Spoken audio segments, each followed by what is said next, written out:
My name is Dr. Joe Stahlman. I am the director at the Seneca-Iroquois National Museum. 3 years ago, we went through a brand change, and we're actually now called the Onosogwende Cultural Center. A cultural center is more encompassing of what we do here at the nation. And so I run the museum, and I also run their Tribal Historic Preservation Office. A real pleasure. Chagma, Sahochafoet, Fran Parchcorn. My name is Fran Parchcorn. Hello. And I serve as the Director of Event Operations at the Chickasaw Cultural Center, and we are located in Sulphur, Oklahoma, on 184 acres. Our cultural center spreads out all over. So I'm so happy to be here on this panel today. Thank you. Yakoke. Shio, my name is Shana Bushyhead Condill. I'm a citizen of the Eastern Band of Cherokee Indians and the director of the Museum of the Cherokee Indian. We're located in Cherokee, North Carolina, in the Great Smoky Mountains. Shki.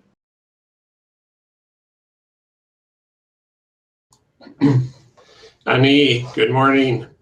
Or at this point, good afternoon. I'm David Michener. I'm the curator of the University of Michigan Botanical Gardens and Arboretum, and a 9th generation settler colonist in this part of the world.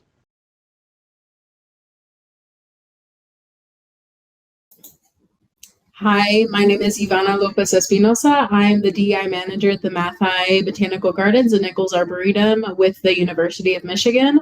I'm excited to be here with you all. Thank you for welcoming us into your space.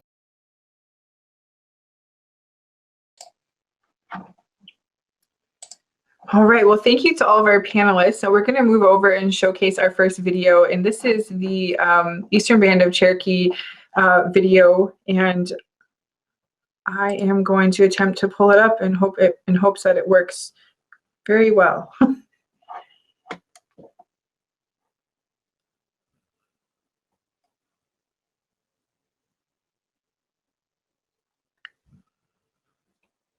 Well, I think it needs just a second to load.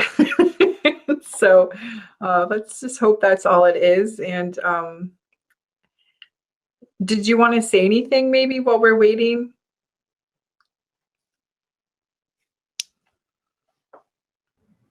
I'm assuming you mean me. Yes. Yes. Yeah. Yeah, I'm about 6 months into my position here at the Museum of the Cherokee Indian.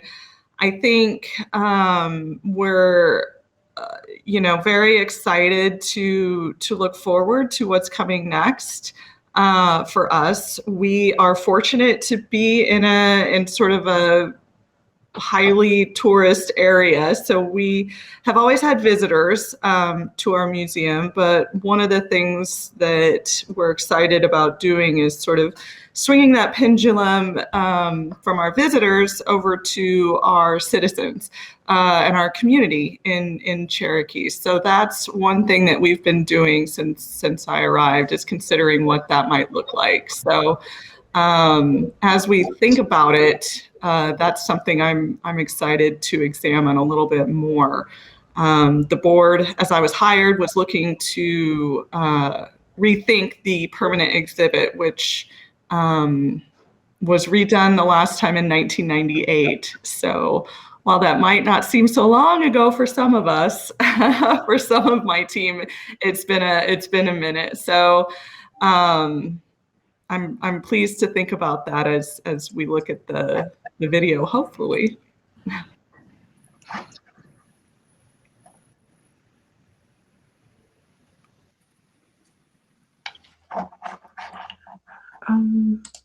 Yeah, well, we're just having just a moment of technical difficulty, but we did have 2 of our other panelists join. So not to put you on the spot, but I'm going to, so you can introduce yourself.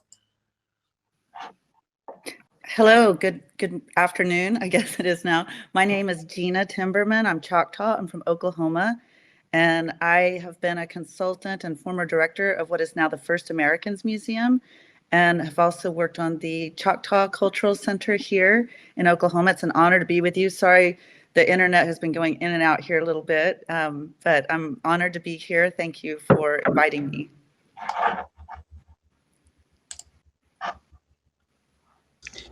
Hi, I'm Tony Kolenic. I'm the director at Matthaei Botanical Gardens and Nichols Arboretum here at the University of Michigan, joining my colleagues Ivana and David.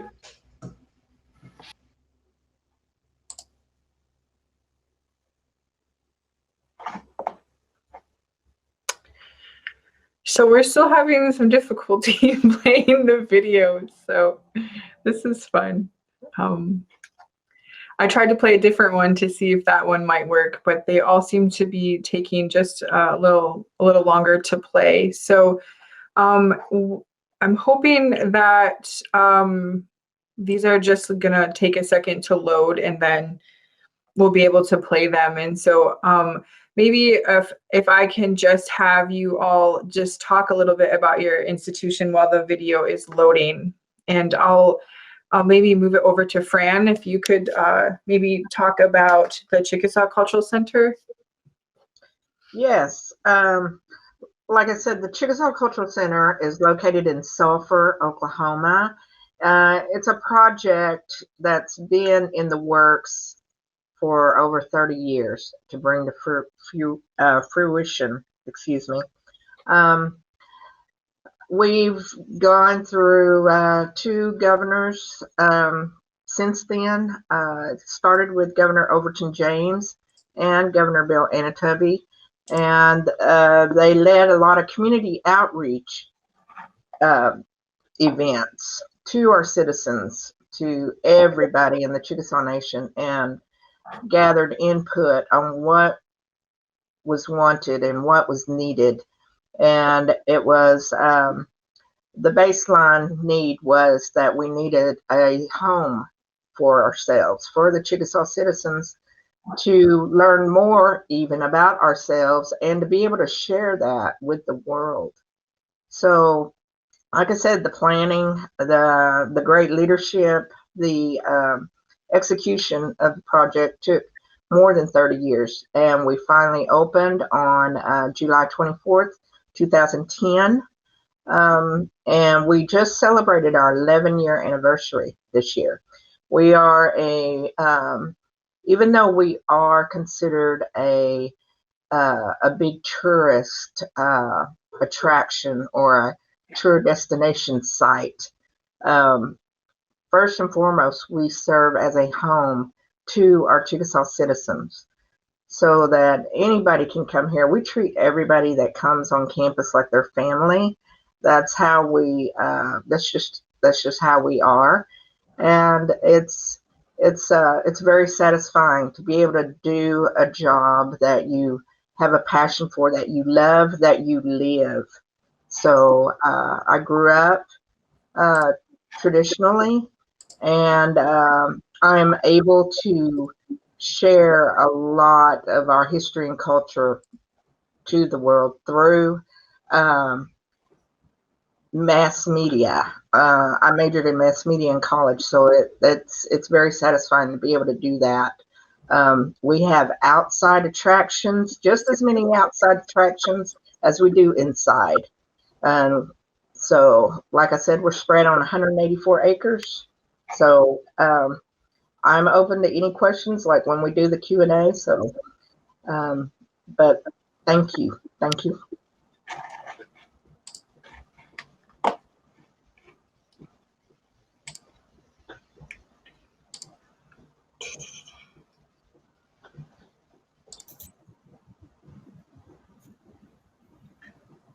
Ivana, maybe you want to talk about botanical gardens?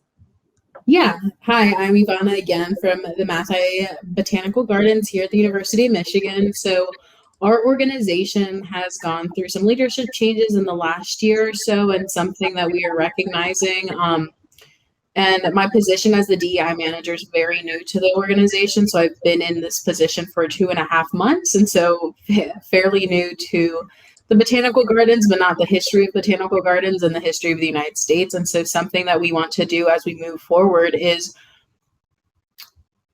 recognizing the power privileges that we have as stewards of land to be able to co-manage land with Anishinaabe communities here within Michigan to make sure that we're utilizing our power and positionality to move towards more justice and equity within Indigenous communities, recognizing the history of So I'd like to also pass it over to either Tony or David in case they want to share more, recognizing that Dr. Michener or David has had a lot of relationships with various elders and leaders in the community. And so we'd appreciate his knowledge too.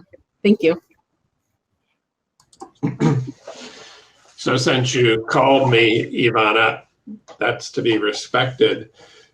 So the trajectory we're on started in 1817 in the coercive treaties when the Anishinaabe people ceded lands to the university in the expectation of an institution that would be respectful with them and supportive of them. And here we are 2 centuries later on a very different and tragic history. The Gardens is on Anishinaabe, specifically Pottawatomi lands, always has been, always will be. And so for the integrity of us talking about plants and landscapes and restoration and native plants, primarily it needs to be reframed through an Anishinaabe epistemology and language with the Western tradition that I'm so deeply steeped in English as secondary. So that's the main thrust of it. And I'm thrilled with the leadership change because this has been very much work coming out of NAGPRA. For those of you who aren't familiar with the university in NAGPRA and the comic book series that out, it's been one of the more resistant universities in this country up there, and not a good case historically with Harvard and the others for denying tribal realities, rights, and sovereign responsibilities. That era is over, at least at this part of the institution, and we have to move forward with the elders, with the language, with the lands and the waters for the beginning that we have now. It's humbling. So Tony's our new director, and he may just want to say a few things before we then roll back to our tribal colleagues.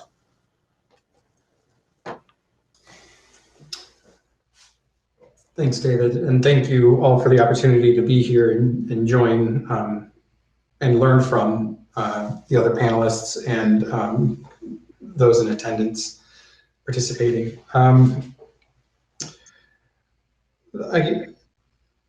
I suppose there's David and Ivana both talked about power and who has it, and institutions of higher education, not just University of Michigan, but all really have a tendency to they repeat their mold, right? Their medieval mold, and they come out of a particular colonial trajectory and way of making meaning in the world and aligning power. And there's a history and a present of doing unto, right? Of working, trying, and there's a certain addiction and incentive structures within higher ed to quote unquote serve communities, do things for people, to do things to people, as if these communities, and in this case nations, don't have their own agencies, desires, visions for their futures, and as if the institution's existence isn't actively making them impossible. So our goal is pretty simple. In the sphere of influence that we have, try and make ourselves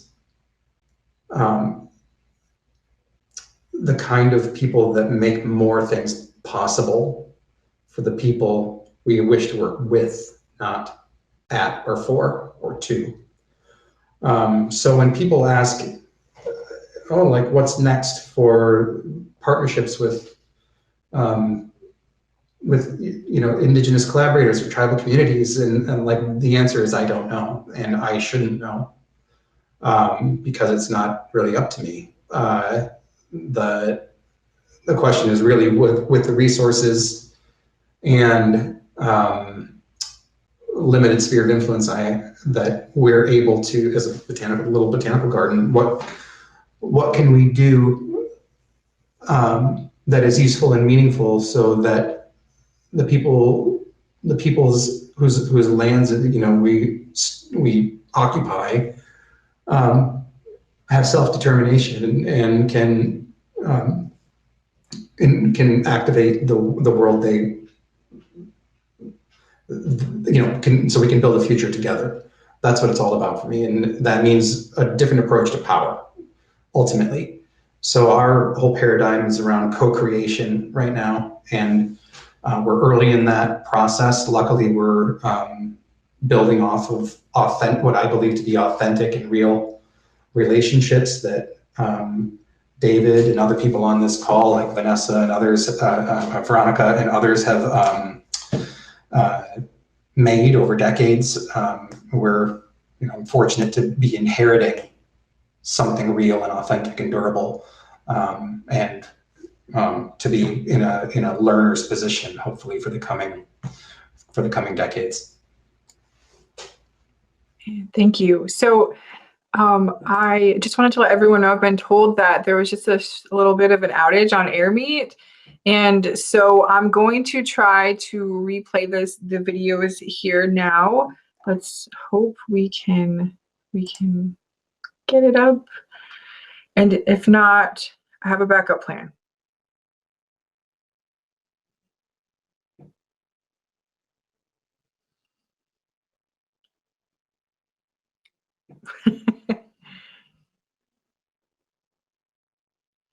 Okay, moving to backup plan. So we stop wasting time. Let's backup plan. Here we go.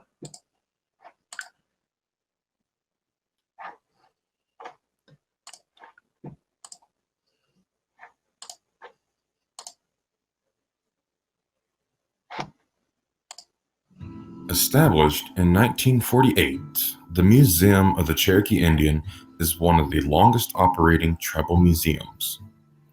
Recognized for its innovative storytelling, the museum features exhibits, artwork, hands-on technology that brings over 15,000 years of Cherokee history to life.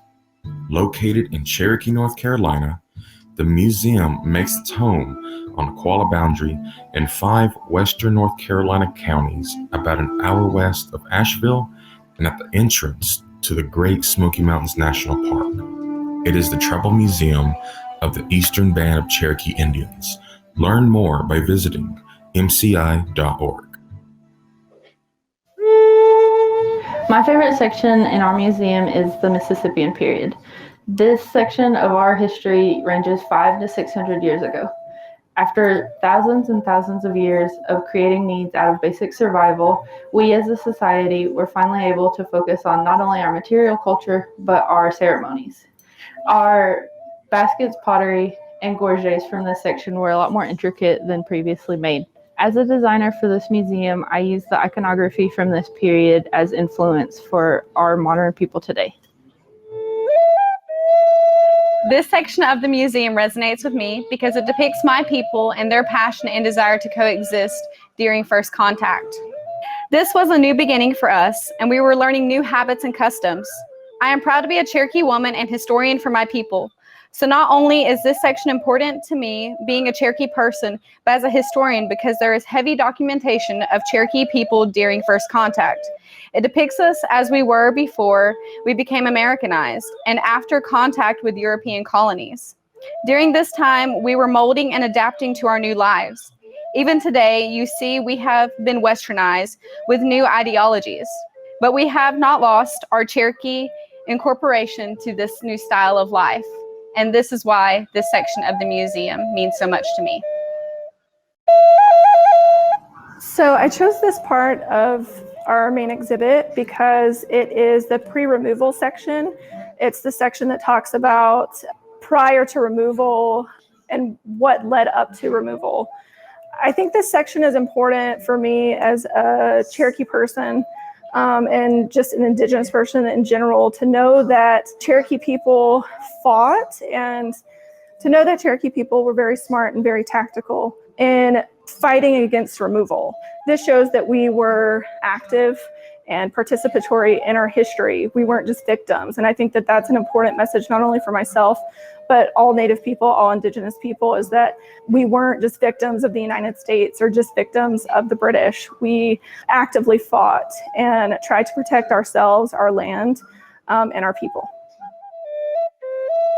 The museum holds a lot of meaning for me. It's actually where I had my very first internship. When I arrived, the permanent exhibit had just been remodeled, and I had never seen Native people interpreted in such an innovative way before. The mannequins are all wearing traditional Cherokee clothing, and they're modeled after actual EBCI citizens. The story was immersive and powerful. But the part that is my very favorite is the changing exhibition space. This is a space where we can pull that thread from the past to the present, to present the Cherokee story as not just a snapshot in time, but an ever-changing, living story. In these galleries today is an exhibition of Cherokee contemporary art that is influenced by the Cherokee syllabary. Incredibly talented artists working today who have taken a 200-year-old writing system for a language thousands of years old and created something new. Like water over rocks, our language, our culture, our art shifts and adjusts over time. We are a living, thriving culture, and this space allows us to showcase that.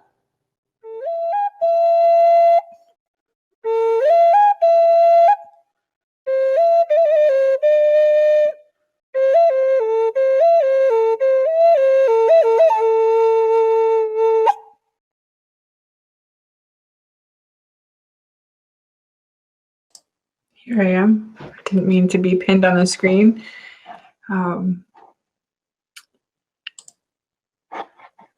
Maybe you could talk a little bit if you have any comments to follow up with while I'm preparing the next video, just because since I'm unable to play directly from AirMe, I just need a second to pull up the next video. Sure, you're gonna make me talk when I get all emotional. Oh my. But yeah, no, I just, I'm so blessed by my staff. It just, I feel really fortunate. I know, sorry. Every time I see that video, it just gets me emotional. But I think what is really powerful is just that we really care. We're all here because we care so much. And so, yeah, I'm proud of the museum. I'm proud of what's coming as well. I think that there are a lot of opportunities for us to grow. Like I said before, the permanent exhibit is from 1998, so it needs an update. And we're getting ready to start that process, and we're really excited about what that looks like and how we communicate with the community and with our colleagues, you know, and think about it. It's an exciting time here at the museum, but we've been fortunate. I did my thesis as an undergrad on Native representation in museums, and so I had been living in the Midwest at the time, and so like the Field Museum, the Milwaukee Public Museum, looking at the Smithsonian Museum of Natural History, all those sort of old curiosity case sort of versions of Native representation is what I saw at the time. I'm dating myself, I think, but so that experience seeing our museum go through that renovation was really powerful for me at the time. And so it was really a great experience, and one that I think we can continue to build on as we do this, and why Native museums are so important as leaders in having these discussions. You know, we talk a lot about sort of let's like kind of remove us from the dinosaurs and, you know, rocks, and talk about what Native culture looks like as a living, growing, thriving thing. Thank you so much. And I can see why you would be very emotional from that video and just hearing about the efforts that you and your staff are doing at your museum. The next video we're going to show is the Matthaei's Botanical Garden, University of Michigan video. And I'll just pull that.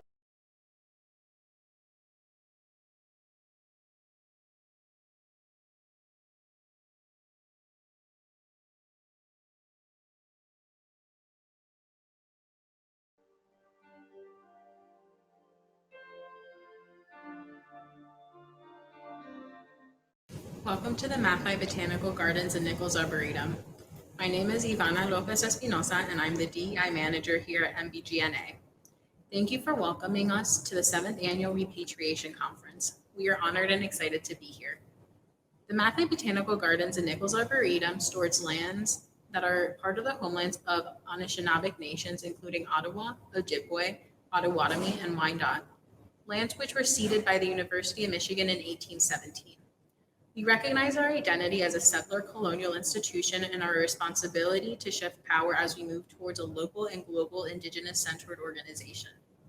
Our first steps are to honor and embed Anishinaabe knowledge, culture, and knowledge keepers, and Indigenous colleagues they respect. Our goal is to make this real through action, not words. Anchored in decades of individual, authentic relationships with various elders and leaders in the Anishinaabe community throughout Michigan and in the diaspora, MBGNA is looking forward to strengthening our relationships to strive for a future of co-creating knowledge and co-managing land. Throughout this video, we will be sharing images of Willow Pond, the Great Lakes Garden, and the locations for heritage seeds and Indigenous food waste projects. Our goals are to hold the University of Michigan accountable in sustaining authentic and mutually beneficial relationships with Indigenous peoples, communities, and nations. I am David Michener, 9th generation settler and curator for 31 years at this institution. Gardens are about relationships of the earth, the waters, and all of our non-human relatives. Gardens are about right here. In the Treaty of 1817, when these responsibilities for these lands were taken from the Anishinaabe peoples by this university, additional commitments were made, commitments that were not honored. This place, each place, has permanent relationships with its peoples. Given the history, how is our institution fundamentally transformed to move forward with respect, humility, accountability, and integrity? The earth and its waters speak through the voices of her elders. My listening and learning began mere decades ago. From that, action under elder guidance began. With seeds, how appropriate for a garden. When Elder and Ogichida Sidney Martin of the Matchi-Benatchi-Wish Band of Pottawatomi asked, following ceremony, if there were seeds in the university museums, this in context of the unfolding NAGPRA dynamic, who could have seen time pivot? Through the courageous work of integrity that now includes over 120 people from many Pottawatomi, Adawa, Ottawa, Chippewa, Oneida, and Haudenosaunee nations on both sides of the waters that unite us, we see a respectful way forward. The Heritage Seeds Project and its Indigenous Collaborative Garden will be in its 5th year this season. To date, Uncommon Mondamin, corn, and its sisters are contributed from communities and grown here. The harvest is rematriated, returned at our harvest feast. We are learning how to work together under tribal guidance, ceremonies, appropriate tools, right ways of being. Our focus is to bring home seeds from the University Museum of Anthropological Archaeology, to rematriate the seeds in this way with their communities of origin. Being the University of Michigan, we must begin with the seeds of the Anishinaabe people. This coming year is planned the first rematriation from the museum, literally into the hands of the elders whose mother last touched them at home before they came here over 80 years ago. It is for that nation to speak further, if ever. There are over 4,000 seed lots to go from across Turtle Island.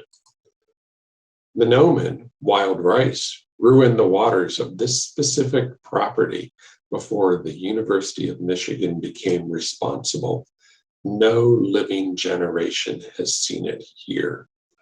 We are incomplete, integrity erased, without its restoration under Ricing Knowledge Keeper guidance. For several years, we have been listening, learning, including at Waterside here with tribal Ricing experts. COVID has interrupted much, but next must be consultation with pipe carriers for the right ways of bringing this sacred plant to return home. We know she comes with her people. We must visit every tribe's leadership across this part of Turtle Island to prepare. There are things that must be said. This work is humbling. It is currently in the wrong language. It is about the right ways that bring the tribes what they need. It is beyond seeds, beyond land back, and it begins with us honoring the commitments of 1817. Here, now, together, Miigwech. Hello, I'm Tony Kolenic, Director of Matthaei Botanical Gardens and Nichols Arboretum. Thank you for the opportunity to share with you today. As I hope is clear, our intent is to utilize the resources we steward to collaboratively challenge normative power structures and, in their place, center Indigenous knowledges, practices, and futures where and when possible. You've heard a bit about that commitment from Ivana and examples of shared co-created work so far from David. From these authentic and mutually crafted foundations, MBGNA hopes to continue deepening relationships and learning from tribal partners. And if you're asking yourself, what's next? The short answer is that we don't know, and we don't want to know without deep tribal partnership, not just engagement, but sustained partnership. With that, though, I'd like to share two very early stage ideas, which we sincerely hope to co-create. The first has to do with worldviews and language. Too often, botanical gardens, arboreta, national state parks, and other like entities provide Latin taxonomical names, the common names, and habitat information to describe the plants and animals visitors encounter. MBGNA is, first and foremost, a place of understanding and learning. And from our perspective, that modality of information delivery does not equate to knowledge making.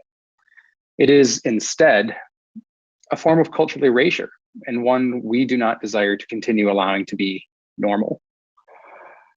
We have the unique duty and opportunity to partner with Anishinaabe collaborators to ensure their worldviews, knowledge systems, and languages are not only present, but foregrounded. The two places at MBGNA this could unfold most readily are at Willow Pond, the location David discussed regarding the Minuman restoration work, and MBGNA's Great Lakes Garden. We currently care for over 300 native species from the Great Lakes. Each plant is growing and living, but it's not at all lost on us that these native species are currently stripped from their native contexts, uses, worldviews, and futures. With partners, we hope to co-create a better future. In both cases, I envision physical and digital narrative fully in Anishinaabe, fully of and from Anishinaabe perspectives. Perhaps we could make English translation available via QR code. Another idea is an Indigenous foodways kitchen. One of the most unique aspects at MBGNA is a campus farm.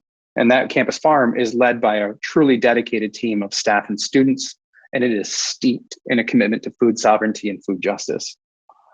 Over the coming year, we hope to develop partners and investigate the extent to which a designated outdoor facility for Indigenous foodways restoration and future making could be co-created.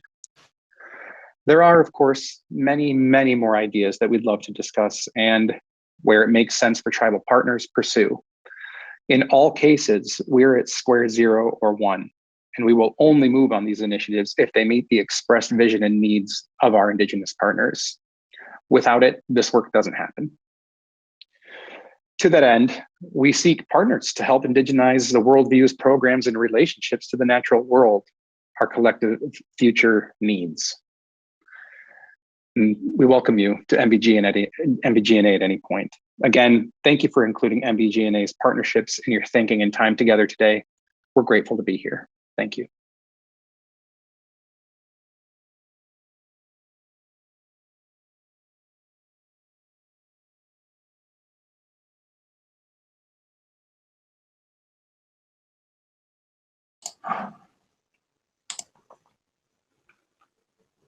Wow, what a wonderful video. David, Tony, or Ivana, if you want to share any words while I pull up the next video. I'll dive in and honor Elder Sidney Martin for having the courage and the integrity to ask about the seed relatives, because without her leadership as a Matthaei, as a leading Quay, I don't really know how we would have moved forward. And it was her act of trust that let us reciprocate. Miigwech.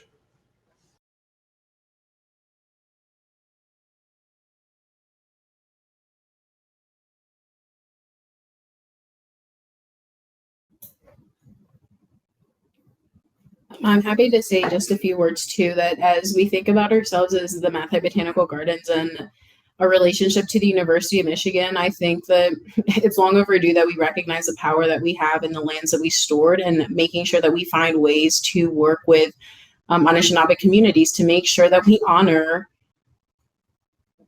the knowledge and the history and the futures of Anishinaabe cultures here in Michigan. And it's recognizing that we can't wait for leadership to happen. Like, we are leaderships, we do have power, we have autonomy, and it is our responsibility to communities to make sure that we're honoring and respecting everyone who partakes. And so we recognize that we are entering this very humbly, and our goal is to make sure that we have true and honest relationships with everyone that we're working with as we move towards a more justice-centered and equitable future for Indigenous communities that the University of Michigan has not honored their promise to. And so I appreciate, I'm so thankful for all of you for inviting us into this conversation, one, recognizing our identities are the way that we walk through the world and our responsibility to uplift one another. So I appreciate all of you. Yeah, thank you.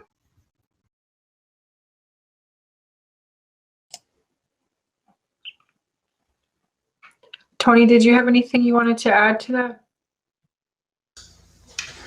I'm not going to say it any better than Ivana or David did. But again, it is a, we're fortunate to have the opportunity to be here with you today and to, work with really, really strong friends and colleagues across this state and beyond, and across I'm only 7 months into my role, and I'm so pleased to be working deeply and in a real way, and to all that's to come. And this may belong in the Q&A, but it's taken 5 years to begin to get one seed lot out of the University Museum. There are over 4,000. We'll be older than the ancient Egyptian pyramids to return the seeds to the people at this rate. We have got to get real on the power dynamics side. There's so much that has to happen now.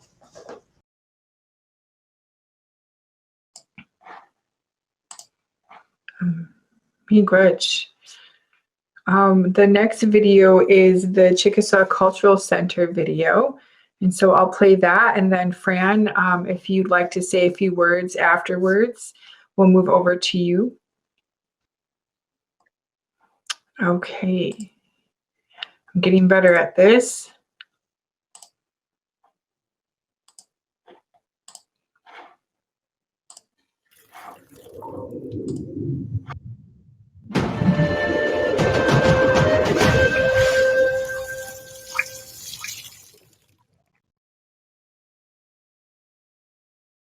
Chugma. My name is Fran Parchcorn, and I serve as the Director of Event Operations at the Chickasaw Cultural Center in the Culture and Humanities Department. Thank you for joining me today on a virtual tour of one of the Cultural Center's most esteemed outdoor attractions, the Oholitobli Honor Garden. Oholitobli means a place to honor in Chickasaw, the Chickasaw language. According to Chickasaw Nation Governor Bill Anatobi, induction into the Chickasaw Hall of Fame is a high honor bestowed upon Chickasaw citizens who have distinguished themselves through outstanding contributions to the Chickasaw Nation and our communities. The Chickasaw Nation Oholitobli Honor Garden is a beautiful and serene monument dedicated to individuals inducted into the Chickasaw Hall of Fame. Its peaceful setting invites all to reflect and view the etched granite plaques commemorating each inductee since 1987. Governor Bill Anatobi's vision of honoring Chickasaws who have distinguished themselves and the Chickasaw Nation led to the dedication of the Oholitobli Honor Garden in 2010. New members are added to the Honor Garden each year to recognize the people who have made significant contributions to our Chickasaw community and people. The Honor Garden is crafted from natural elements, including granite and copper. The architecture is an original design inspired by the four directions and incorporating spiral symbols indicative of traditional Chickasaw culture. Patterns of wind and water are used in the unique sidewalk design, and open sky and botanical features add to the experience. At the center of the garden is a granite fountain adorned with copper feathers and natural stone. Each feather points in the four cardinal directions: north, south, east, and west. Built as an official Oklahoma Centennial project, the fountain sits in a pool of flowing water, which is directed down a path through the garden and then seemingly disappears into the landscape. The first person inducted into the Chickasaw Hall of Fame was former Governor Overton James. Governor James was the youngest man to serve as governor of the Chickasaw Nation. He was appointed governor by President Kennedy in 1963 and helped lead the Chickasaw people out from under the control of the federal government into a new era of self-governance.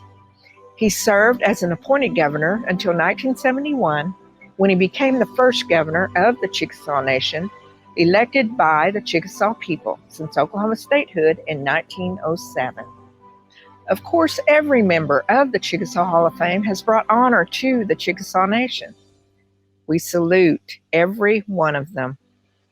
Overton James, Claiborne Strawn, Tayada Thompson Fisher, Benny Mae Seeley James Humes, James A. Jennings, Edmund Pickens, Sally Chloe Grinslade Bell, Kenneth Mealer, Overton M. Buck Cheadle, Haskell Paul, Elba Cutchy Johnston, Colbert Ashla Tubby Burris, Eula Pearl Carter Scott, David R. Stout, Jesse Humes, Jesse Cab Rennick, Yule Monk Moore, Douglas H. Johnston, Adam Charles Walker, Thomas Inbert Phillips, Kenneth Lance, Robert M. Harris, Samuel Paul, Neil McCaleb, Helen Tayada Gale Cole, Mike Larson, John McClish, Palmer S. Mosley, Martin Van Buren Cheadle, James Cotton McCurtain, Geraldine Factor Greenwood, Stanley M. Speaks, John B. Harrington, Edgar Allan Asbury Jr., Helen Cravat James, Shanina James Roach, William G. Paul, Thomas Jeffrey Cole, Mary Stone McClendon Ataloa, James E. Jim Amerson, Charles David Carter, Catherine Pickens Willman, Zane Browning, Robert R. Stevens, Pauline Carpenter Brown, Linda Henderson Hogan, Ray Jean McCarter, Juanita J. Keel Tate, Jean Underwood, Winchester Colbert, Tessie LaShawnia Mobley, Overton Sobe Love, Lisa Johnson Billy, Daniel Worcester, Pio Minko, Margaret Roach Wheeler, Colbert F. Hackler, Robert Perry, Jess Green, Tisha Minko, Tawana Spivey, Levi Colbert, Cyrus Harris, Charles Guy Tate, Thomas Benjamin Thompson Sr., Jean Neshoba Thompson, Colbert Latimer Bud Baker, Betty Ruth Kemp, Benson Pikey, Silas C. Wolf Jr., Marvin E. Mitchell, Irene L. Digby, Dr. James Wilburn Hampton, Charles William Blackwell, Thelma Chinsey Ross, Rose Shields Jefferson, Reverend Jefferson D. Frazier, Homer Paul, George Dixie Colbert, Lynn Maroney, Freddie Joe Jack and Floyd Gerald Jerry Briscoe, Margaret Flansburgh, Kevin K. Washburn, Holmes Cuddle, M. Franklin Keel, Lieutenant Colonel Raymond Harvey, Mary Jo Green, Joe F. Moore, Lila Dean McManus, William R. Kinney, Jr., Kennedy W. Brown, Jerry Brown, Dr. Jonathan Trent, Tom Love, Brenda Kingery, Hiawatha Thompson Estes, Reeford Bond, Ron Parker, Rear Admiral Kevin Meeks, John L. Hilton, Lillian Blackwood Fowler, Tim Colbert. Their contributions and commitment will always be remembered in the granite plaques that grace the Oholitobli Honor Garden. This concludes our virtual tour of the Oholitobli Honor Garden at the Chickasaw Cultural Center. Yakoke, thank you.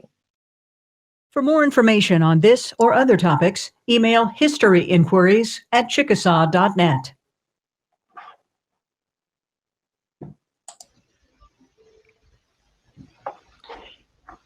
Thank you. I'll move over to Fran if you want to say a few words.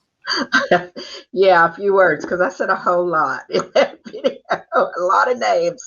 But we do honor each and every one of our Chickasaw people that have been inducted into this Chickasaw Hall of Fame.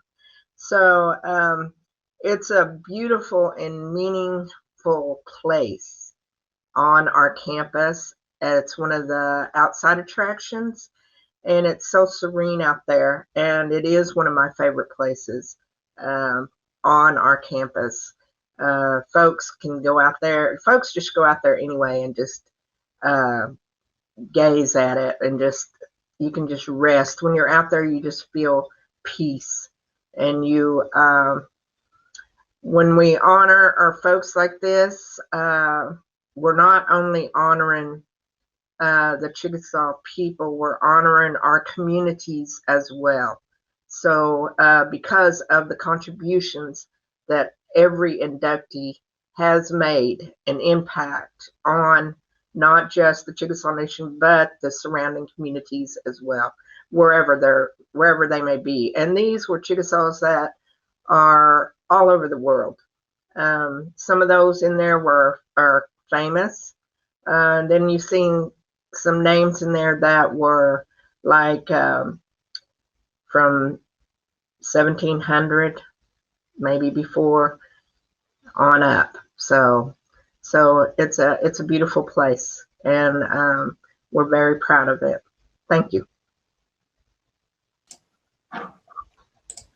Miigwech, Fran. The next video we have is the Seneca-Iroquois National Museum video.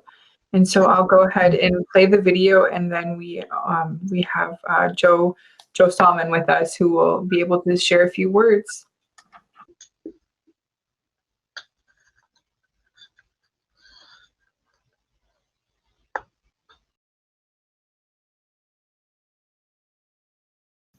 Oh, hi. Yomeskano. My name is Dr. Joe Stahlman. I'm the director of the Seneca-Iroquois National Museum. We are housed inside the Onosogwende Cultural Center here at Seneca Nation. Seneca Nation has 5 territories. We are located in southwestern New York, close to the Pennsylvanian border along the Ohio or the Allegheny River. If you look on a map, the city of Salamanca is surrounded by the Allegheny territory. So today I was asked to talk about the museum and one of my most favorite parts of the museum, or thing. And so for me, I really thought, what is my favorite thing about this museum? And it quickly dawned on me that I like our collections. It's my favorite place. And over the next 10 minutes, I will walk you through the collections and show you all why I really appreciate the collections that we have here. So come on in and we'll take a look. So this is a brand new facility. It was built in 2018. The Seneca Nation invested $14 million into a structure where they were able to showcase culture, preserve culture, conserve culture, but also hold on to all objects of importance for the nation. So as a result, most of the objects within this facility pertain to the Onondaga or the Seneca Nation. However, there are some objects that extend across Haudenosaunee country, but over time I have seen other isolated objects from as far away as Alaska within our collections. So within our collections, the nation has done its part to hold on to its institutional memory. The nation left the Haudenosaunee Confederacy in 1848 and established a democracy. And so as a result, the nation has grown over time. And with that growth, they wanted to preserve many important documents along the way. And so this is that one half of the collections is solely dedicated to that memory. Here in the center, we hold on to blueprints to all of our facilities. You never know when you will need something like that. As well with the museum, we don't throw anything away. So we hold on to everything. And as an example, here's an older hang-up to the corn planter pipe tomahawk. This pipe tomahawk was gifted to corn planter from George Washington.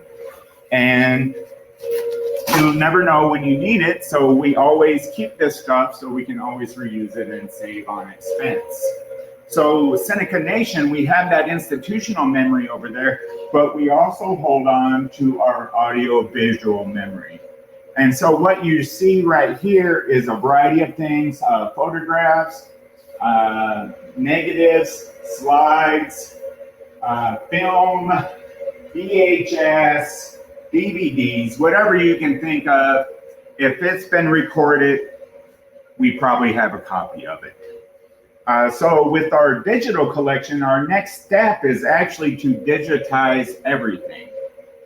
And so that is one of our initiatives for 2022. We have received a number of small grants that allows us to begin the process, but once we get going, we hope that the nation will begin to start supporting this a little bit more each budget year. Over here we have our staging area. So whenever we prepare for an exhibit or redecorate one of our casinos or one of our government offices, we lay everything out here, we do our staging, and then we take it back. So when people think about Native American institutions, they tend to think about the things that you would see in arts and crafts or maybe archaeology. For Seneca Nation, you know, we're in the eastern United States, and we have had many, many centuries of cultural engagement with others. So along the way, you know, we have started to collect things like a former president's dresser here. Over here, we have furniture from one of our older council houses from the turn of the century. We keep coming along this way. This is a collection space, so what you see, you know, you can see objects that from exhibits from 10 years ago. We have a canoe. We actually have two canoes. And so for us, you know, it's not necessarily stuff that we made either. So for example, here's a roadside marker from Pennsylvania on Handsome Lake. Handsome Lake was a prophet. He was the impetus for the resurgence in traditionalism among the Haudenosaunee in the early 1800s.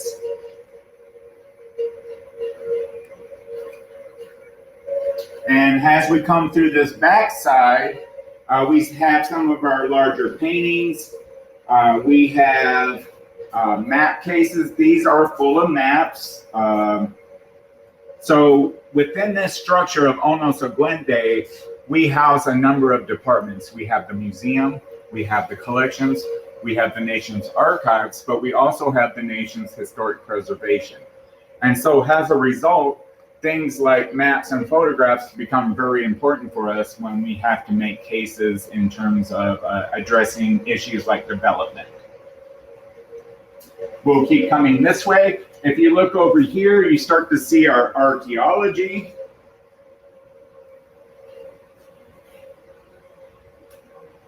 And because we have the space and the facility now, I have been able to work with CRM firms.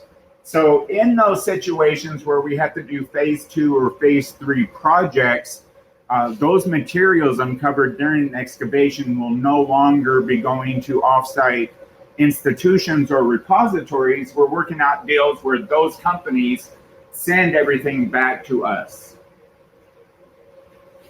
Let's keep going this way.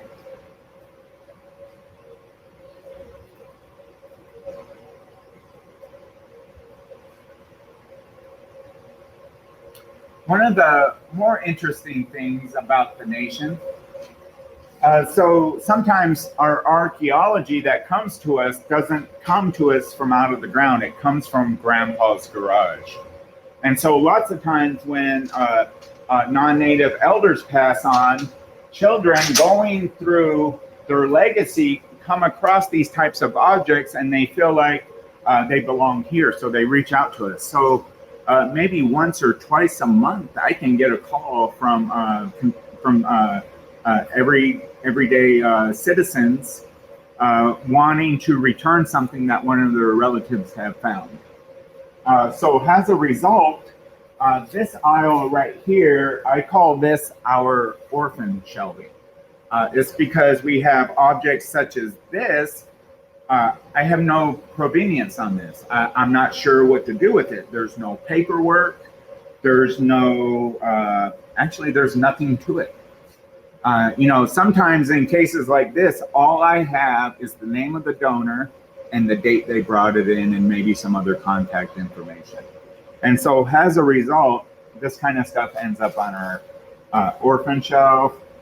You know, a variety of tools that people find on the ground. More stone tools.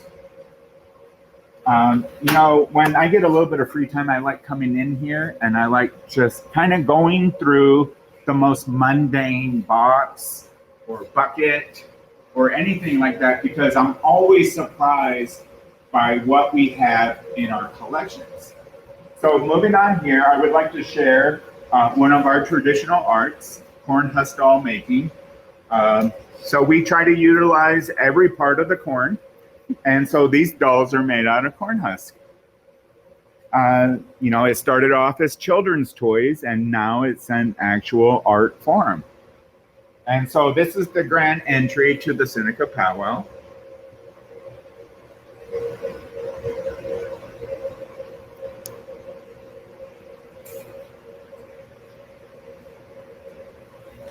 And we keep coming this way.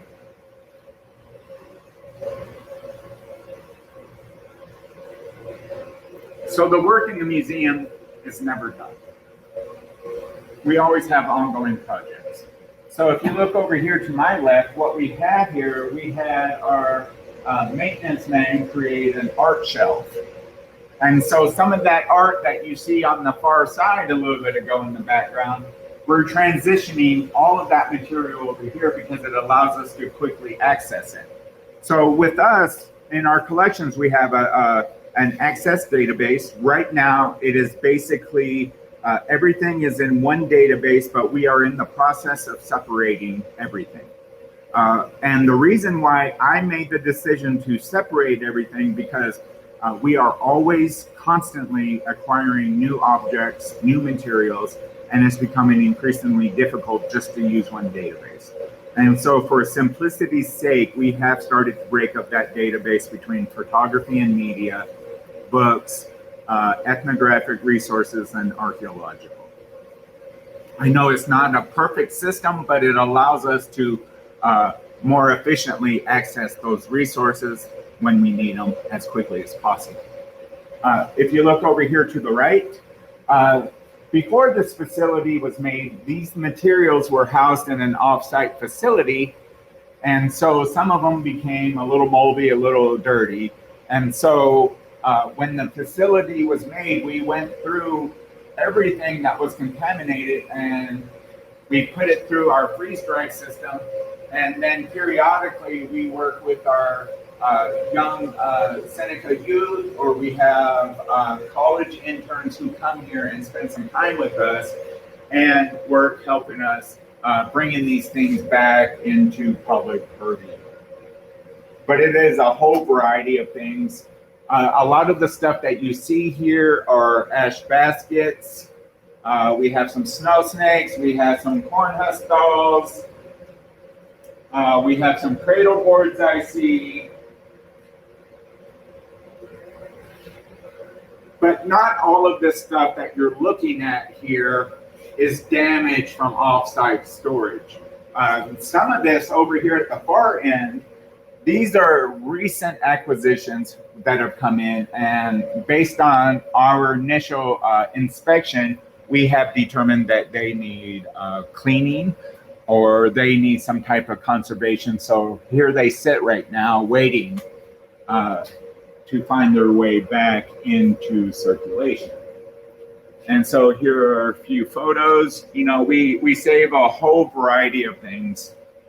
We don't really try to get rid of anything. We have done some repatriation.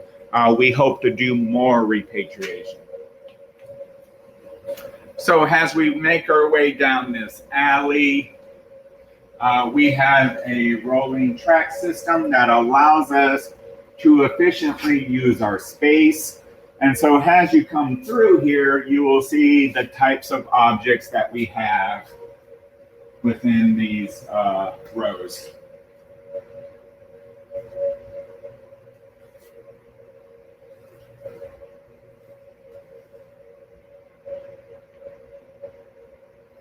And, you know, just for, we don't have a lot of time, but I wanted to just quickly jump into an aisle. And so we are in the process of separating everything out. And so we are connecting our database with the physical layout of the collections here. And so we are slowly matching up all of that material. We're consolidating all the same types of material or objects into rows, and that'll help. And then from here, we named all of the rows and columns with an alphabetical and numerical system, and that's linked in with our database. So when we're looking for a specific object, we're able to come over here and find the moccasins or whatever else we're looking for. We'll keep coming down this way. We have a lot of beadwork. We have probably, that's probably the largest part of our collection right now is bead-related objects. And as many of you know, the Haudenosaunee are renowned for their beadwork.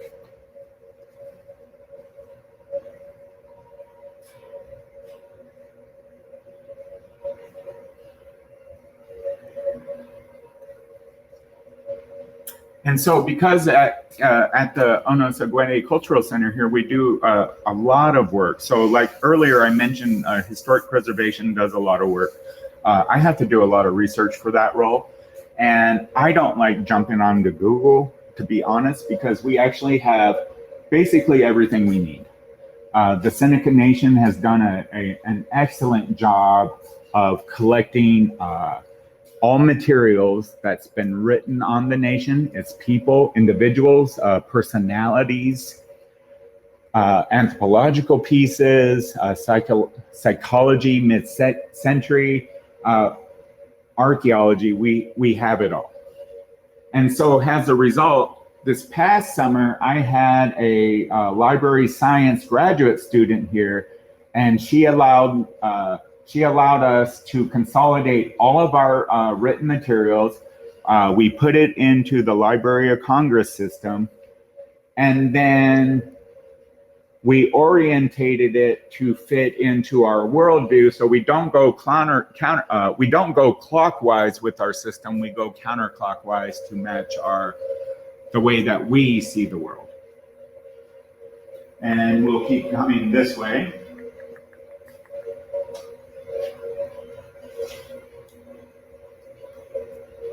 More materials, you know, we collect and save everything.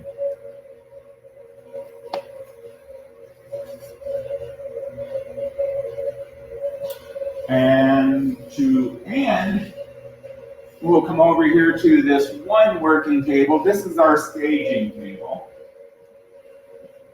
And so this coming week, it's Rock Your Mock. And so as a result, we're going to do a short-term exhibit on some of our moccasins. So a little bit ago, you saw me open up a couple of drawers, and you probably noticed there were some gaps in those drawers. And the reason why there's a gap in those drawers is because we have selected some mocks here that we would like to show off next week during Rock Your Mock. And so just very quickly, you know, we have a whole variety of mocks. Not everything here is Seneca or Haudenosaunee. And so these moccasins here that you're seeing, these are Lenape. And if you look very close here, they're finely knitted. These are about 130 years old. Sewn up the center, single piece. Over here we have two types of Seneca moccasins, both made around 1900 to 1920. This style over here is a style that is going on strong. This style here, you don't see as much anymore. And so as a result, you know, we feel that the community would like to see some of these older styles that you normally don't see anymore. And, you know, it keeps the memory of our past alive, but it also can ignite contemporary thought and innovation in reviving certain types of arts or new ways of using materials that we have at our disposal in the present day. Well, my apologies, that was a super quick tour. However, I hope that you had a chance to see our little Smithsonian here. We're very proud of it. We work hard every day. We're a small team of about 9 of us. I say about 9 of us. We have a temporary person who comes and goes. But it's a small team, but we work well together, and we're very proud and very honored to have the jobs that we have. And it's moments like this that we get to share with you to show off some of our hard work. Once again, thank you for spending time with us, and thank you for inviting us to show off our facility a little bit.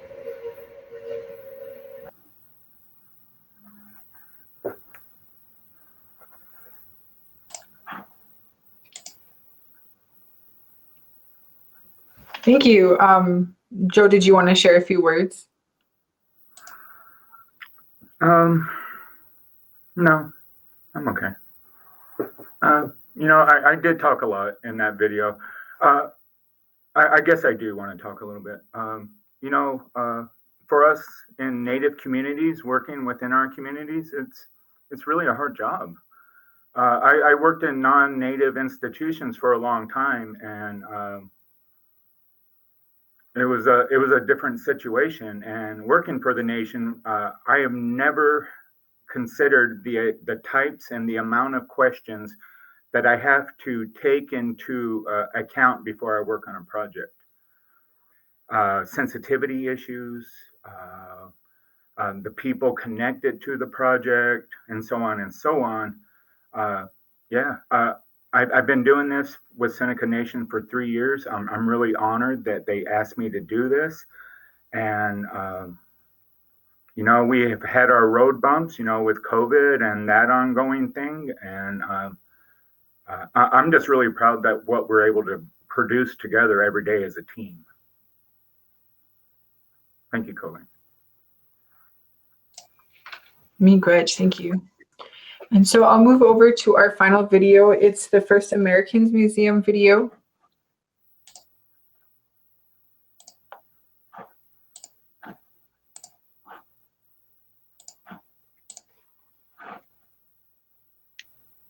Wow.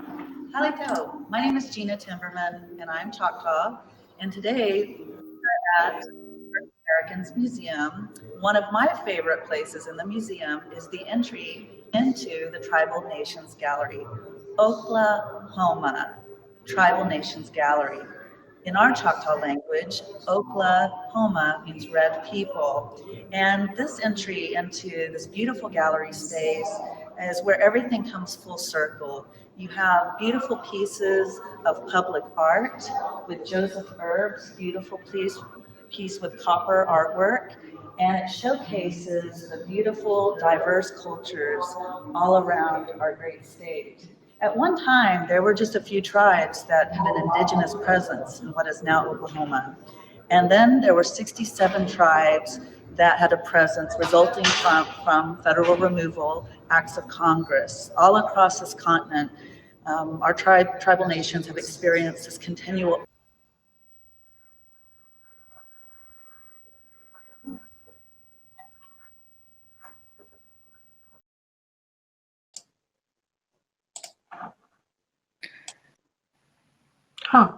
Well, I could just talk about it.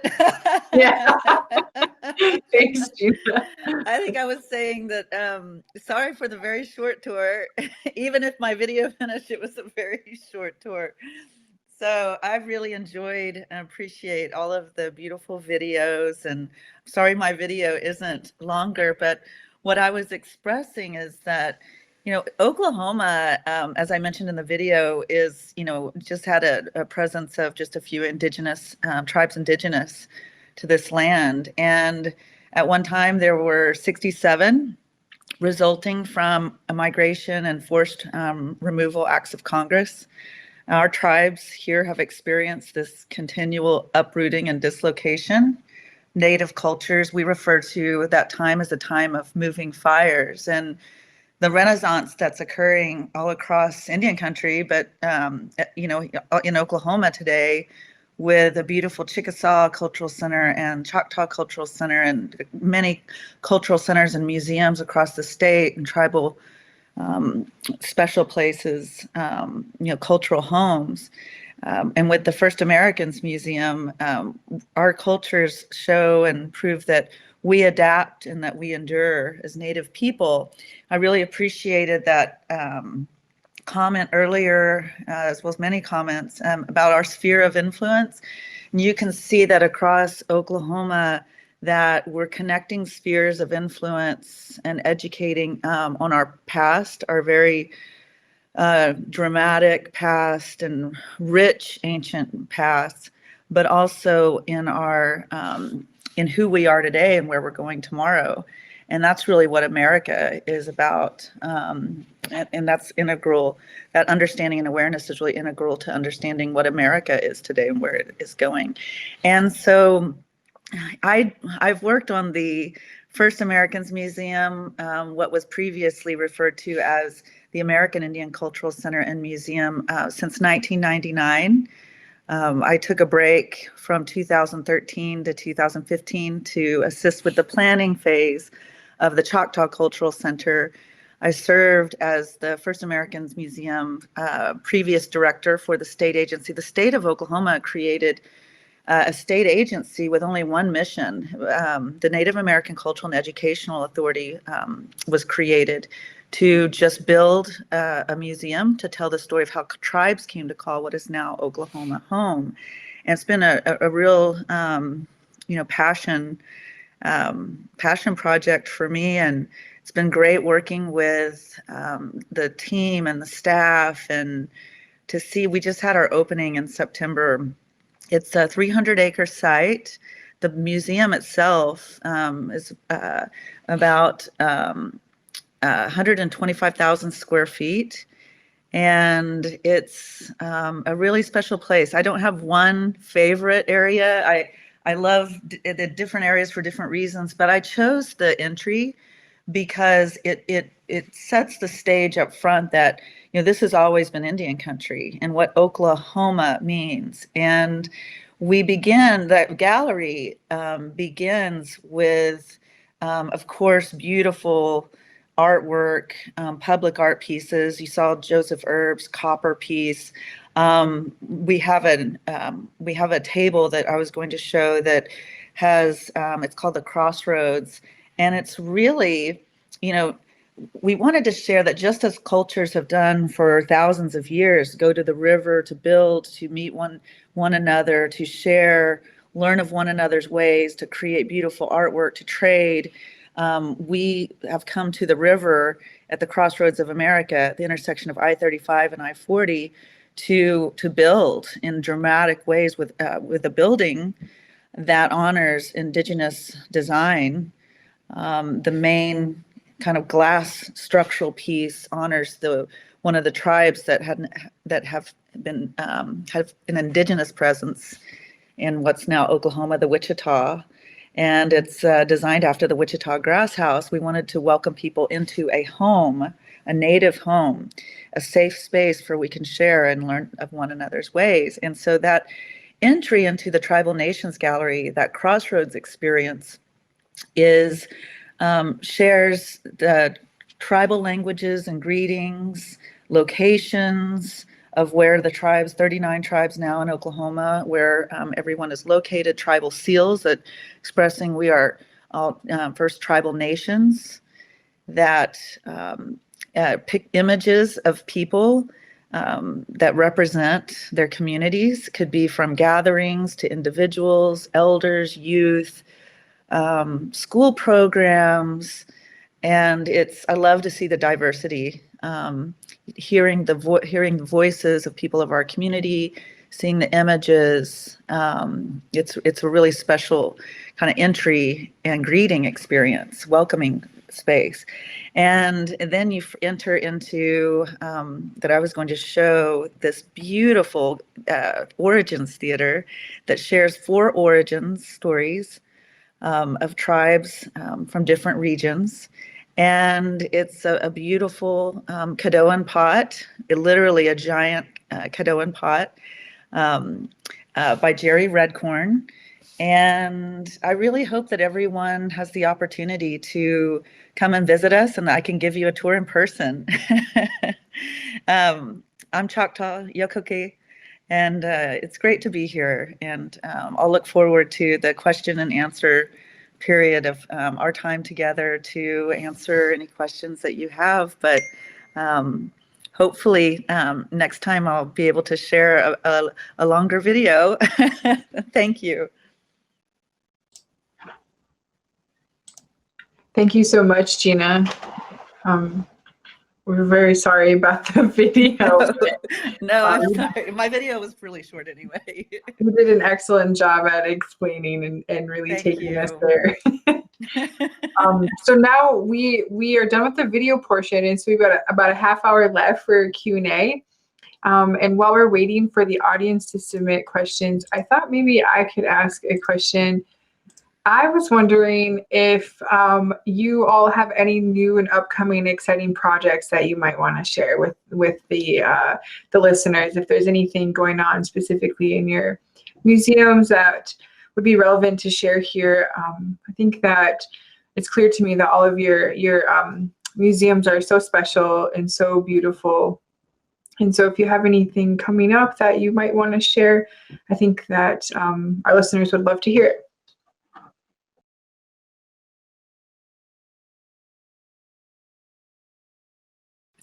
I'll just briefly say that one aspect of the museum, the First Americans Museum, also if you want to check out images and online. famok.org is the site.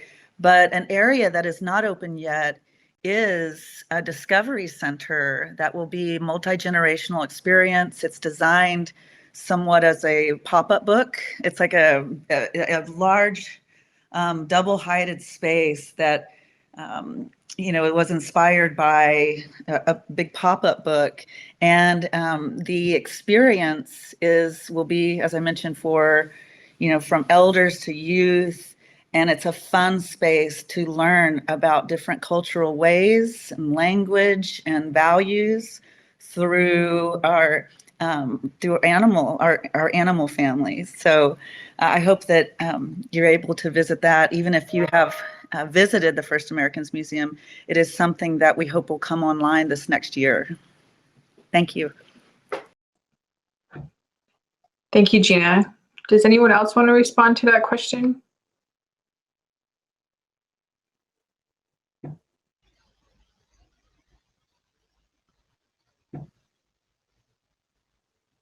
What's the question? Where do we find the questions? No, I asked the question, Fran. Oh. Okay, I got you now. Okay.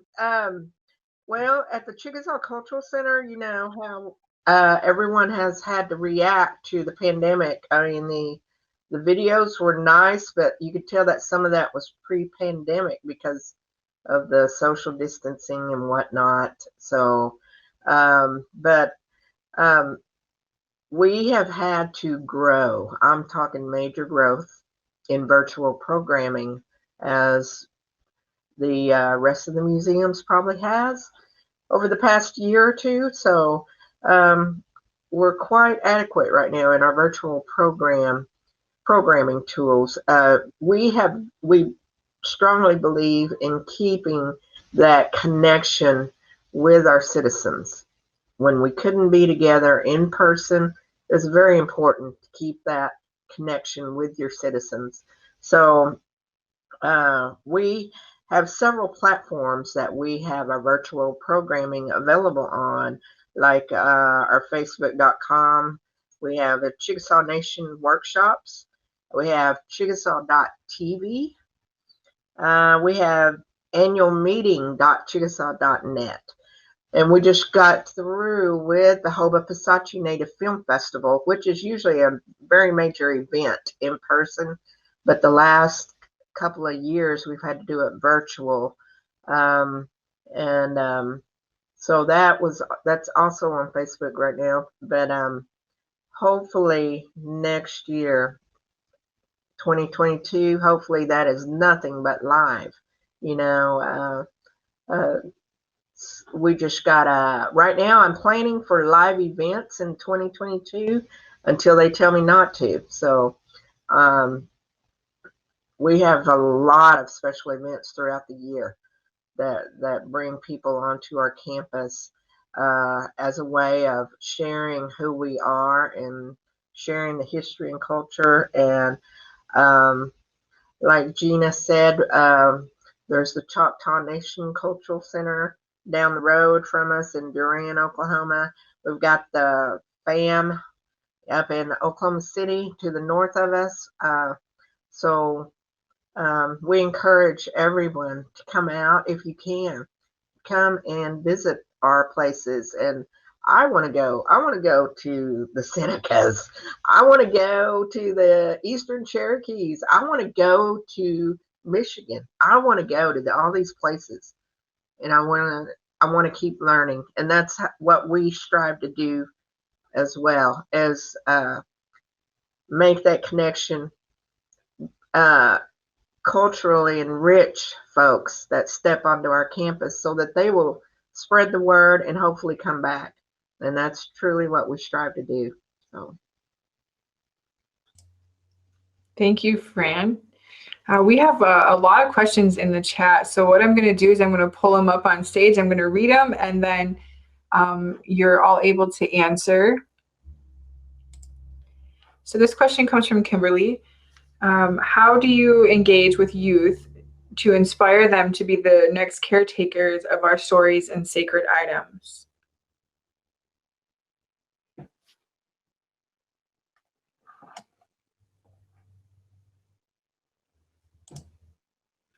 Who wants that one?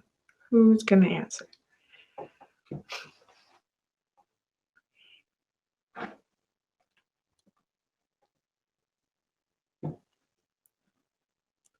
Anybody at all? Do you want to see the question Can you again? repeat the question? I'm Yeah. sorry, can you repeat the question? Sure. Let me pull it back up. How do you engage with youth to inspire them to be the next caretakers of our stories and sacred items? That was the answer that I was trying to type out, and I wasn't paying attention to you reading it out. My apologies. You know, here at Seneca Nation, we kind of have to throw everything at the wall a little bit. And so we have bought like 3D printers. We have bought a variety of things where we allow kids to come in, start making crafts, and we try to get them interested in some of the 3D printers. So this past year, we had to trim down our high school students because of COVID. And so I ended up with 2 high school students, and they started to make 3D pots for us that we're going to use in our longhouse. So something like that works, but it's not a very big net, you know. For us, when I try something, I'm lucky to get 1 or 2 people. But I'm not getting a mass of young folks coming through the door.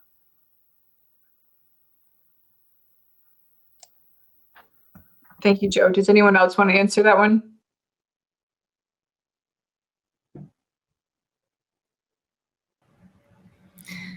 I would say that one of the things that we're looking to do, again, you know, I'm sort of new in this role here, but is engage with, we have Cherokee Central Schools here that we have, and we also have some of our members that attend other schools as well in the area. And so really connecting with those folks. We've had teachers reach out constantly, which has been awesome. You know, of course, we want to build those bridges.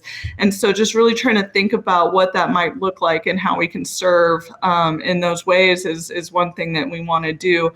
At the same time that we're looking at our permanent exhibit, we're looking at our website as well and trying to think about ways that we can also serve in that way. So, you know, I know Fran was talking about the pandemic and sort of how are we adjusting and pivoting. And that's one of those things too that we're thinking about as well, is how do we have resources that you don't just have to get in person here, because, you know, we're being super careful here in Cherokee, you know, masking up and all of that. We want to protect our elders and our language and, you know, everything in that way. So that's really important to us to stay safe in this.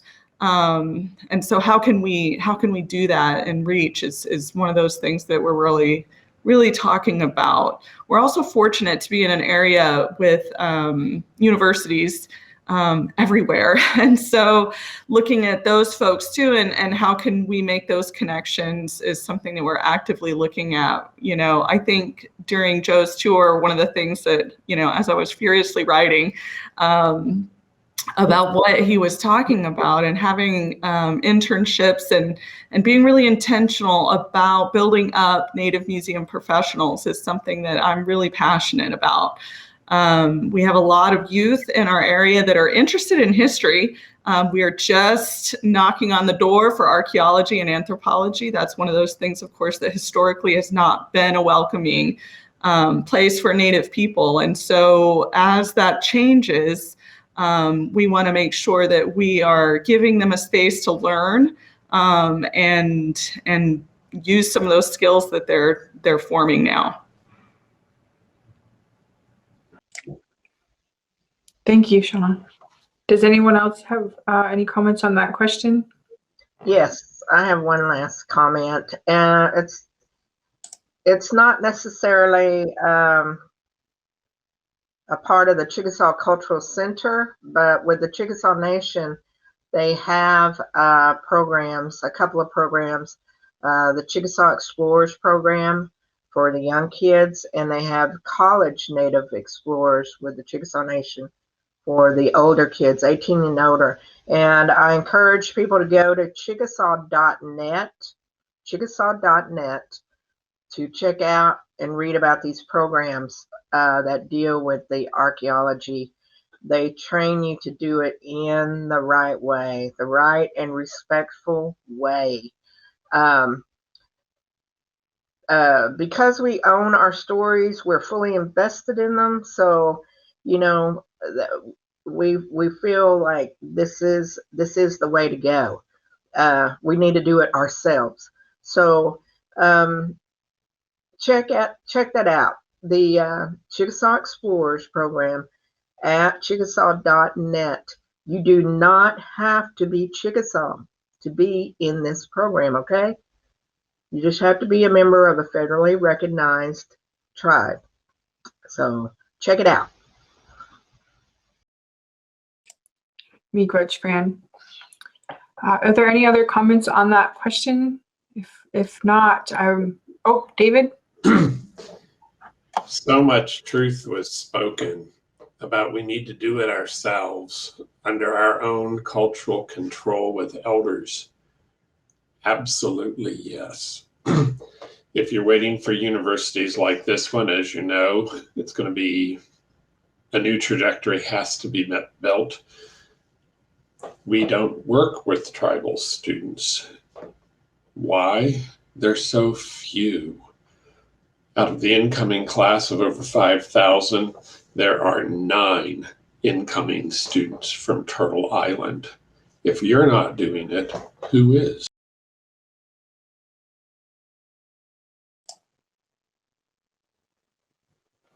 Thank you, David. It's a really sobering statistic to think about. Nine Indigenous students out of 5,000.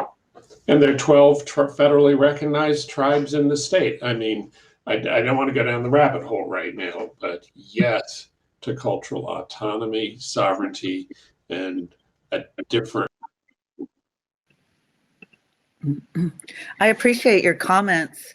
You know, when we were in the planning phases for the Choctaw Cultural Center, I interviewed about 2,000 tribal members through one-on-one, all of the service divisions, as well as focus groups and different types of surveys. And something that I thought was really interesting while I was visiting with different service divisions, when I met with the our family services division, I learned that we have about 300 children,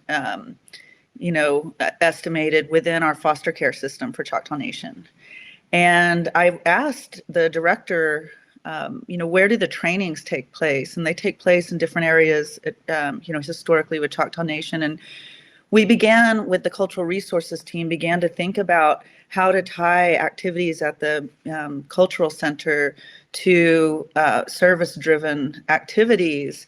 And it really made us kind of rethink and repackage the museum, the building program, and creating spaces that were for larger gatherings for our tribe, but that we could have non-traditional open hours, maybe serve a meal, have some accompanying children's programming that is happening in the evening while the parents are, the parents and the participants in the program are getting their trainings. And so I think that tying, the museum and cultural center tribal programs to tribal services is one way to increase, whether it's through in the collections or through public programs or any activities. I think that's such an important connect there. Thank you, Gena. Thank you. Here's another question from the audience. How easy is it for your community members to access the sacred items not on display?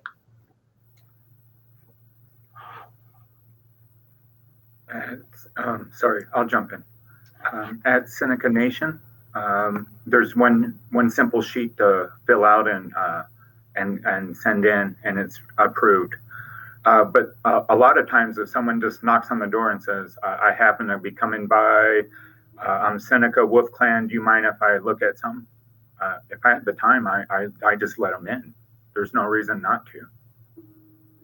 We're for the community, so we don't try to keep that gatekeeping up too much within the community. Yeah, thank you. Thank you, Joe. Anyone else want to answer that one?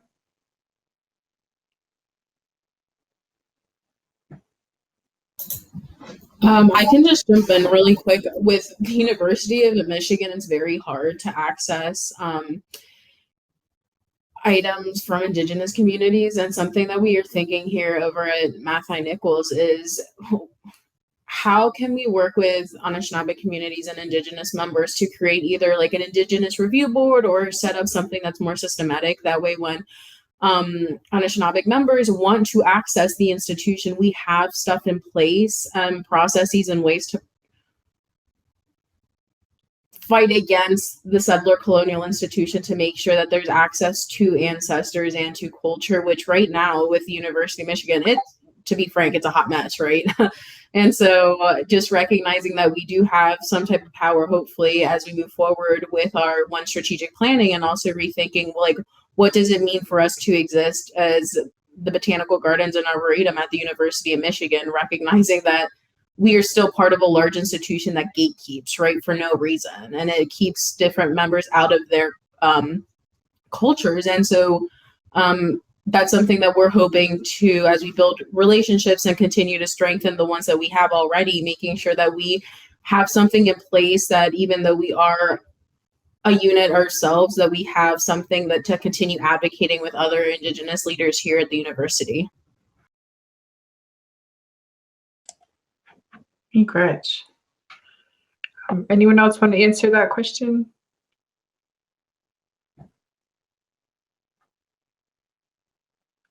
All right, I'm going to choose another question from the audience. But before I do that, I just wanted to say something that you just said just struck me, and I can't stop thinking about it. You said we're gatekeepers for no reason.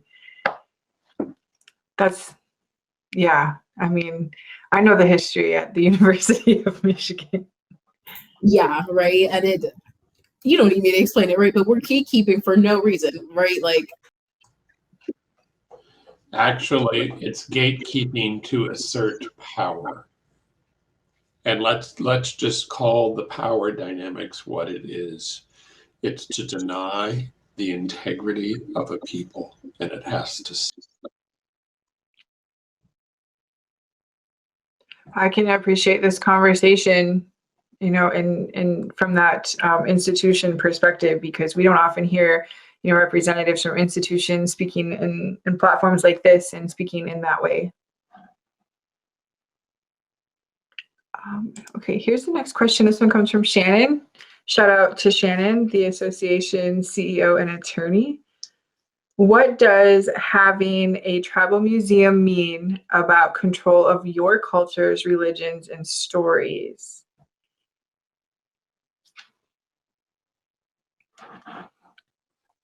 I think you touched on this a little bit, Fran, about owning your own story.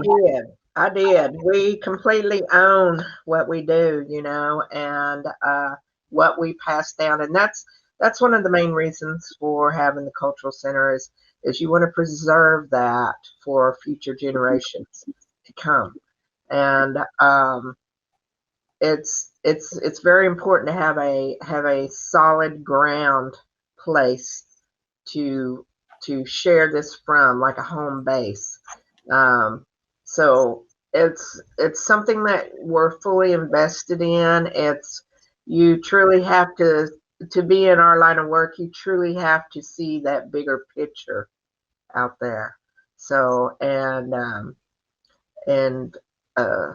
which is the future, you know. So what are our kids and our grandkids going to be looking at? I mean, we've accepted that we're a living history. I mean, we're a living culture. So, and we're making history every day. Like right now, we're making history. So, and you're recording it. So it's very, very important to own your stories and to be able to pass that down and to be the guardians of that. So, yes. Miigwech, Fran. And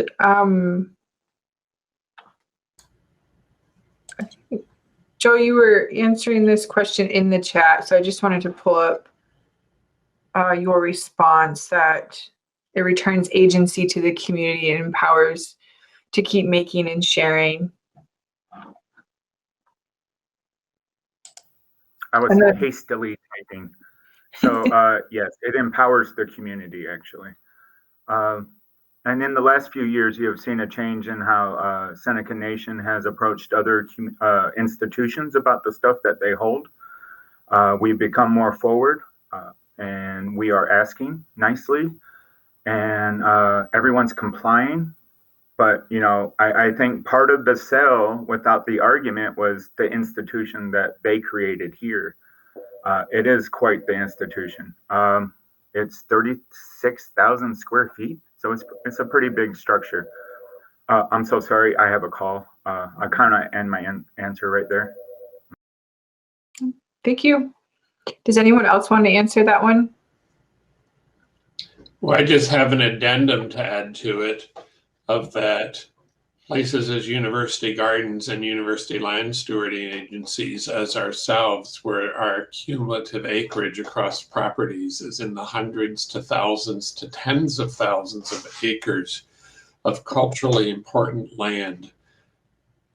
These are also part of your history, as you know well, and they have to be returned to co-management.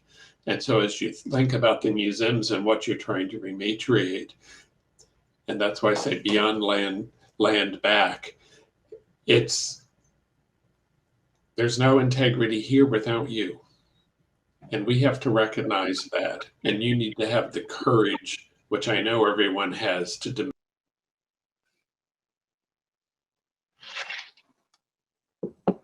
Miigwech, David. Any other thoughts on that one? Okay, I'm going to go to the next question. Have you had any experiences where a museum would not repatriate unless you had a museum or curation facility? You know, if so, how do you feel about that?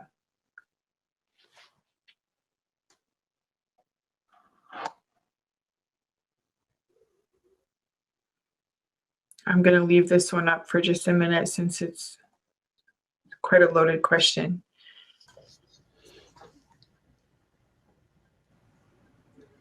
I can go ahead and speak to that. Yeah, like, so the short answer is yes. And this is something that I'm walking into. And so, you know, all of this is formalizing processes and policies. You know, that's sort of what I'm coming here to do is, you know, the work has been going on way before me, but trying to make sure that we're organized in a way that we can enable our TIPO office is something that is incredibly high priority for me. So we're fortunate to have a separate TIPO office who are amazing folks. And so that's one of the things that we've talked about. We have a collection right now, in fact, that is being held in Florida from a project that happened several years ago. And, you know, once I learned about that and that process, that became something that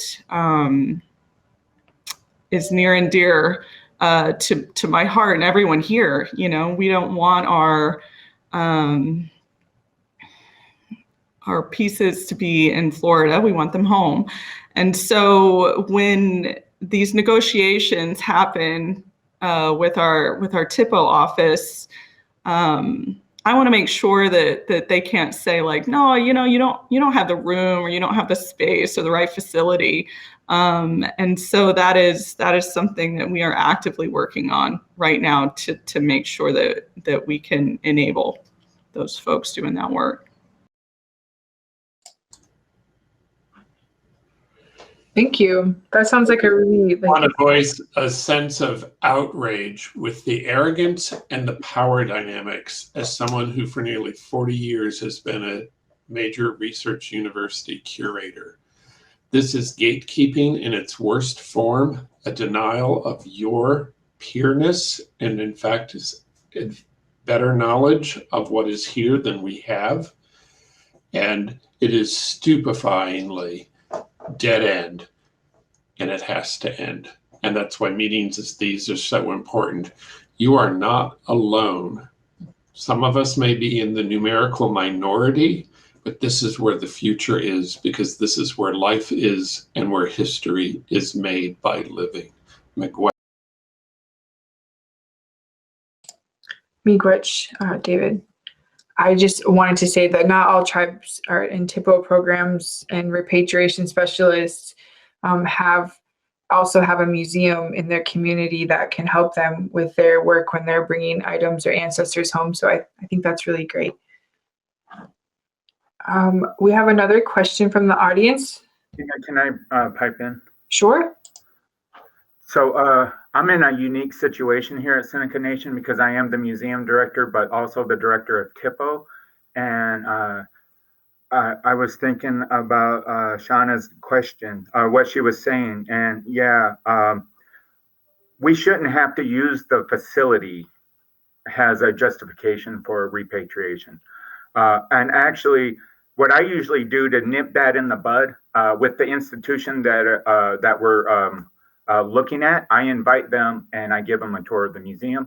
I go through the museum part, but I take them through the whole facility and I show them the collections. I show them what we're doing, but I never, ever let them know that I'm wanting them to see it in a way where they don't bring up those questions, right? I want those questions not even to come up. And so I don't give them a chance to. I don't know why my phone keeps ringing right now, but I'm sorry. So I am in a unique situation, and I'll cut my answer short. If there's any folks out there, institutions, departments who would like to hear about some of the stuff that I do on a daily basis, please just send me an email. I'm more than happy to share some of my strategies and some of my ideas. So far, everything that I have employed in terms of repatriation has not been denied at all. And so I'm always coming up with new ways, and I'm also trying to expand this idea of what NAGPRA is, because I actually believe that we have the right to go and reclaim archaeological sites. I believe that we have the right to go reclaim our old homes and other spaces. And I am willing to push legislation to as far as I can go with it, you know. Why can't we claim those sites? And so if, for instance, in New York State has been very imperial. And so they often go onto former Seneca lands and open up state-run facilities. And I see these as moments where we can reclaim this. If this is something that people are interested in pursuing, discussing ideas, I welcome emails and phone calls, seriously. Because we can make NAGPRA into anything that we want. Thank you. Rich, thank you. We've got about 5 minutes left and 2 questions left in the Q&A. So let me get one on stage here. Could a tribal museum professional share a story of resilience, of meeting a serious challenge and finding a way forward? So any examples that you may have from your work, if you'd want to be able, or if you'd want to share that. And this comes from Dr. Veronica Passfield with the Bay Mills Indian community here in Michigan.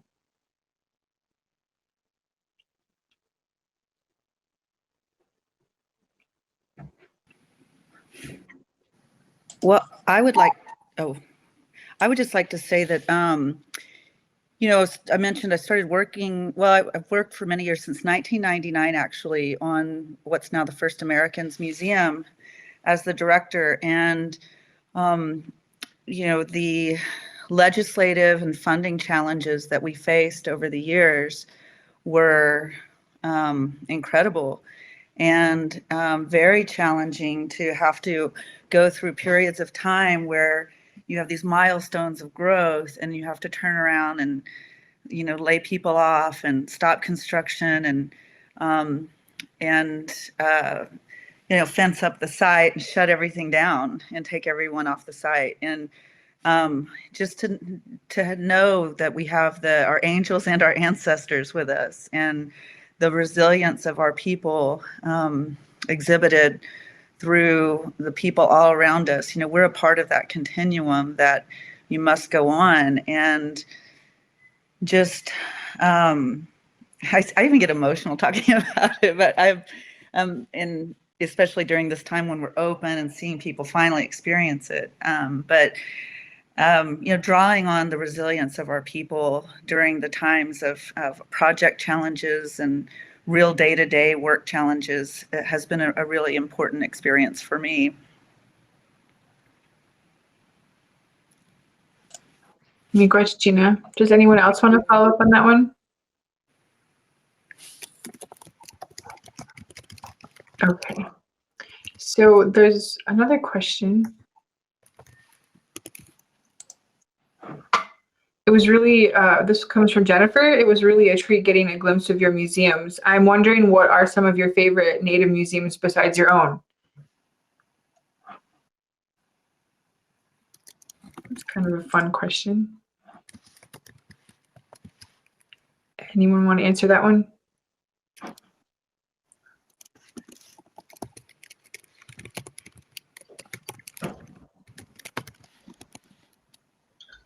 I thought we answered this in chat just a little bit ago, but so far my favorite is FAM, of course, in Oklahoma City, and not just because it includes the whole state of Oklahoma's tribal nations.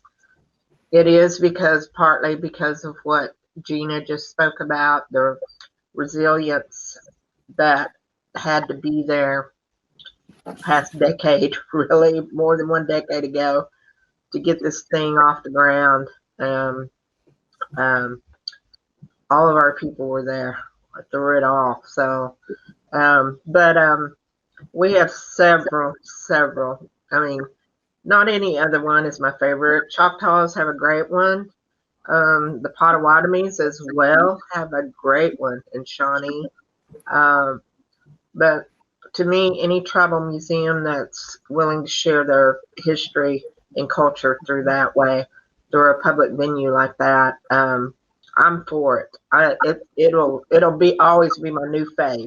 So I'm all down for going everywhere, to every tribal museum there is. So I appreciate your comments, Fran, so much. And you know, it is about connecting those spheres of influence, speaking about resilience, but the encouragement and the support, the friendship and the care and the love, the relationships, the respect, and the reciprocity, that cyclical exchange of giving and sharing that we have as Indian people is so important.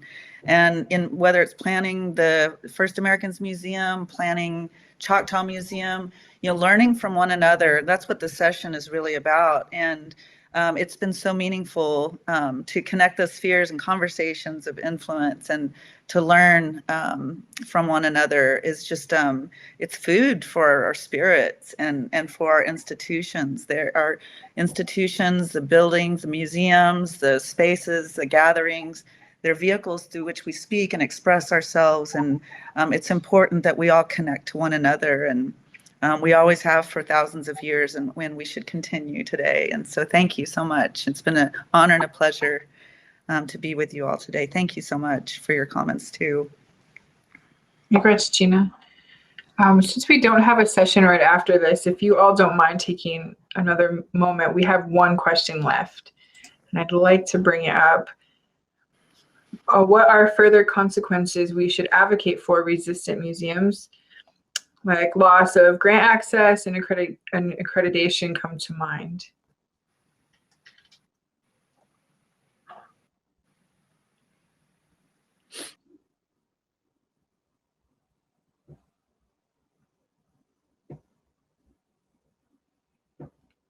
Anyone want to take a shot at that?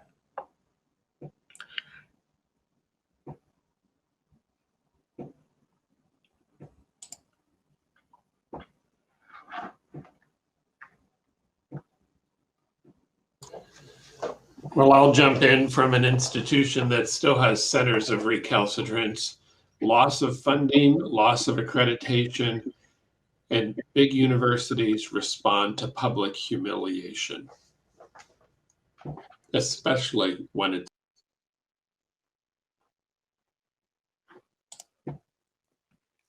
I would agree with that. Anyone else want to touch on that one? All right, well, I want to remind the audience that the polls are open. If you could just take a moment to answer those polls for me. We definitely appreciate you doing so. It really does help us here at the association take a look at the analytics for each session. So I appreciate that. I want to give a huge miigwech. It was an absolute honor to spend time with all of our panelists today and to see a glimpse into your respective museums. These spaces are so important to your communities and to your people and to the ones that you serve. And it really touched my heart watching these videos. So miigwech to all of you. Take good care. And with that, we're going to end this session. Everything